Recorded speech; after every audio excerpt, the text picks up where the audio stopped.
జ్యోతిషాస్త్రరీత్యా ద్వాదశ రాశుల్లో 12వ రాశి అయినటువంటి మీనరాశి మిత్రులారా, మీరు పూర్వభద్ర నక్షత్రం 4వ పాదం, ఉత్తరాభద్ర నక్షత్రం 1, 2, 3, 4 పాదములు, రేవతి నక్షత్రం 1, 2, 3, 4 పాదాలకి జన్మించిన మీరు మీనరాశి వారిగా పరిగణించబడుతున్నారు. ఈ నెల మీకు శుభాశుభ ఫలితాలు ఎలా ఉన్నాయంటే 7.5 శని 7.5 అనేది నడుస్తుంది. మీనరాశి మిత్రులారా, ఈ జూన్ నెల మీకు హెచ్చు తగ్గులు ఉంటుంది. గోచార గ్రహ స్థితులను దృష్టిలో పెట్టుకుని లగ్నంలో శని, ద్వితీయంలో శుక్రుడు, తృతీయంలో రవి బుధులు, చతుర్థంలో గురుడు, పంచమంలో కుజుడు, సప్తమంలో కేతువు, వ్యయస్థానంలో రాహు. జన్మ శని కారణంగా కాస్త స్ట్రెస్ ఉంటుంది. స్ట్రెస్ మాత్రమే కదా ఉంటుంది, పడిపోం కదా. కాబట్టి 7.5 శని వచ్చిందంటే ఏదో భయపడక్కర్లేదు. మనల్ని ట్యూన్ చేస్తున్నాడు శని భగవానుడు అని గుర్తుపెట్టుకోండి. మిగతా గ్రహాలన్నీ అనుకూలంగా ఉన్నాయి కదా.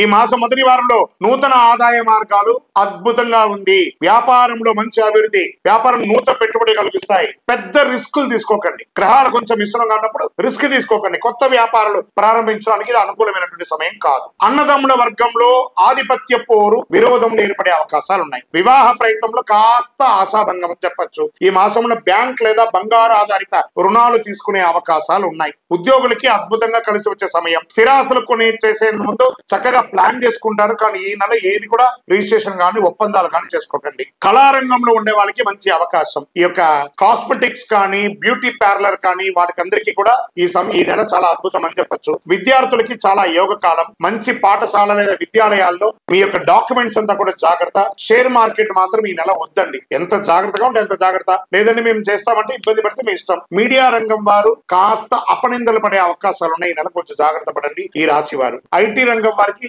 As usual stress. కొన్ని రోజులు అన్ని బాగా అయిపోతుంది. ఆహారం మరియు నీరు తీసుకునేటప్పుడు బయట ప్రాంతంలో జాగ్రత్తగా ఉండండి. ఓవరాల్ మీనరాశి వారు కొంచెం జాగ్రత్తగా ఉంటే చాలు, అన్ని రకాలుగా బాగుంటుంది. ఈ నెల అదృష్టమైనటువంటి రోజులు 1, 5, 11, 14 తారీఖులు. అదృష్ట సంఖ్యలు 3, 9. చంద్రాష్టమం 6, 8 గంటల 6 నిమిషాల నుండి 6వ తారీఖున రాత్రి, 9వ తారీఖున 8 గంటల 50 నిమిషాల ఉదయం వరకు చంద్రాష్టమం ఉంటుంది. జాగ్రత్తగా ఉండండి. ఈ 2.5 రోజులు ఆరోగ్యపరంగా సంతకాలు పెట్టేటప్పుడు, వాహనం నడిపేటప్పుడు జాగ్రత్త. హనుమాన్ చాలీసా పారాయణ చేయండి. మహా సుదర్శన మంత్రాన్ని ప్రార్థన చేయండి. ఆదిత్య హృదయం కూడా మీకు అనుగ్రహిస్తుంది. శనేశ్వరుని ప్రసన్నం చేసుకోండి. ఎలా? దేహి మే బుద్ధి వైశిష్ట్యం, దేహి మే నిత్య యవ్వనం, దేహి మే పరమ ఆనందం, దేవదేవ జగత్పతి. శనివారం వెళ్ళి ఆ యొక్క నవగ్రహాలకి మీ వయసు ఎంత ఉందో అన్ని దీపాలు వెలిగించండి. దైవ ప్రార్థన చేయండి. 19 ప్రదక్షిణాలు చేయండి.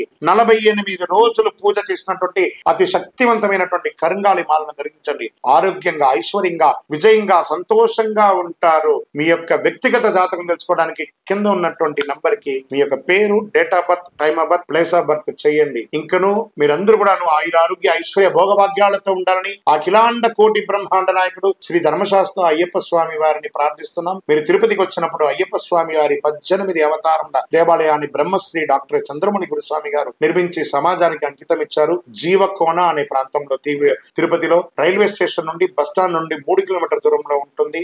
రండి, దర్శనం చేసుకోండి, అనుగ్రహం పొందండి. విజయోస్తు. వందే మాతరం, వందే మాతరం, వందే మాతరం. జాతకం అంటే ప్రతి ఒక్కరికి కూడా ఒక భయం. ఈ నెల నాకు ఎలా ఉంటుంది, వ్యాపారం ఎలా ఉంటుంది, ఉద్యోగం ఎలా ఉంటుంది, ఆర్థికంగా ఎలా ఉంటానని ఒక భయం ఉంటుంది. దాన్ని తీసేయడం కోసమే ఈ యొక్క నెలవారీ గోచార గ్రహస్థితులు. ఈ గోచార గ్రహస్థితుల ద్వారా వచ్చే ఫలితాలు మీ వ్యక్తిగత జీవితానికి ఒక 30% మాత్రమే వర్తిస్తుంది. మీ యొక్క వ్యక్తిగత జాతకం ద్వారానే సంపూర్ణ జాతకం అనేది వస్తుంది. మళ్ళీ చెప్తున్నాను, జాతకం అనేది పడుతున్న వర్షానికి ఒక గొడుగు మాత్రమే, కానీ జాతకం జీవితం కాదు. మళ్ళీ జాతకాన్ని ఎవరెవరు అడగాలి అంటే 21 వయసులోపు ఉన్న వాళ్ళు అడగకూడదు, 60 వయసు పైచిలకు వాళ్ళు అడగకూడదు. ఎందుకంటే వాళ్ళు పెద్దవాళ్ళు కాబట్టి వాళ్ళకి అన్ని తెలుసు. ఆర్థికమైనటువంటి లావాదేవీలు చేసేసి అప్పులు తీరడానికి కోసం జాతకం అడిగితే జాతకం చెప్పించుకుంటే అప్పులు తీరవు. ఇల్లీగల్ అఫైర్స్ గురించి అడగకూడదు. నమస్కారం.